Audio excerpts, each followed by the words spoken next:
আচ্ছা, হারিস চৌধুরী বাজার, বাইতুল শরীফ মসজিদে ফরজ নামাজের পর অজুখানা ও মসজিদ সব জায়গা তালা মারা হয়। আল্লাহ হেদায়েত করক।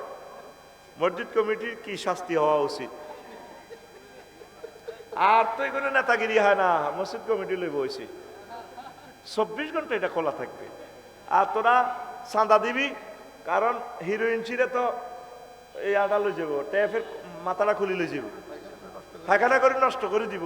আর মুসল্লি করে ধরবেন, বাজারে যেগুলো আছে মাসে একদিন একজনে এটা ইয়া করে আধি ডলি ডলি দুইব, হারফিক লাগাইয়া টয়লেট দুইব, তো দুই জন শাস্তি পাইব, হেতে আবার আগ্য বইব ঠিক মতে। কমেটের সারি কিনে দিগু কত ঘটনা কিতা, কমেটের হেরা আর হেতের ফাঁসার পজিশন কি বেশ কম নি কোনো।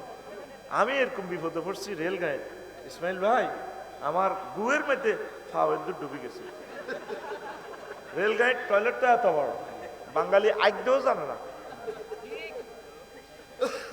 কুত্তে এত সুন্দর আগে ভাইসা ইসমাইল ভাই, কুত্তা কোনোদিন ঢিলেও করার লাগে না, ওদের হানিও হসন লাগে না। অন্তত কুত্তা তো কিছু শেখস না, কুত্তা তো কিছু শেখ। তো কমিটিকে আমি বলবো এটা খুলি রাখিয়েন, দরকার একজন খাদেম রাখিয়েন, রাত 12টা থেকে ফজর পর্যন্ত পাহারা দিবে। আর এই 12টা পর্যন্ত তো বাজার খোলাই থাকে, মানুষেরাই তো টাকা দিছে, অজুখানার টাকা, টয়লেটের টাকা, এরাই আবার ইউজ করবে।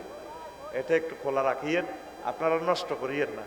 আর পালাক্রমে আপনারা এটা সাফ করবেন।